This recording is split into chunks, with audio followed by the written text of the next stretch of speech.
Abobwatani bekiombe kia bateresa ikikemanyika ntimna Kenya Union of Nurses imeye kaunti ya Nyamira nigo litukuria lero baba bakurwa amatuku 14 bagosereire guchiko gutige mirimo gusegokora umugiro bwe mirimo inse yegeka yechi kibere gukona kurwa ase kaunti ya nigo babeire bakwemurunganiria amangana ao egati yabo ugutatwara amazingira mayayo gukorera emirimo yabo bagukora egasi nyingi kubwatekana n'umubaro bomoke amo namang'anande amange ekero balenge gukwana na balikia mang'ana kurwa asomo Nyamira nigo babere bakomoche serikali ye county yeyo inse yo mugavana Amos Kimomi nyaribo asekeri batebire buna nigo atari kulika abakuri emirimo asenchira ya permanent and pensionable.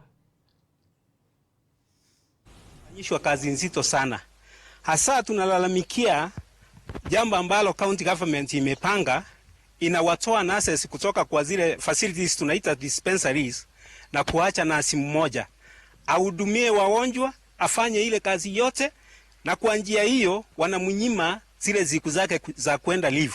Hata wakati amefiwa na mtu wa ndani wa familia haezi akaenda.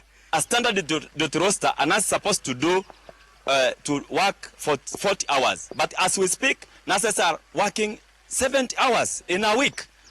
The county government should come out and clarify on why it has not employed nurses. Right as we speak, we are telling the community of Nyamira that they are being treated by quack nurses. At least kwa level 2 tukue na nurses wanne. But at the moment, it is a favor that tunafanya. We sacrifice ourselves. Tunafanya watu wawili. But wamefikia mahali kuna jamaa wanakaa kwa ofisi.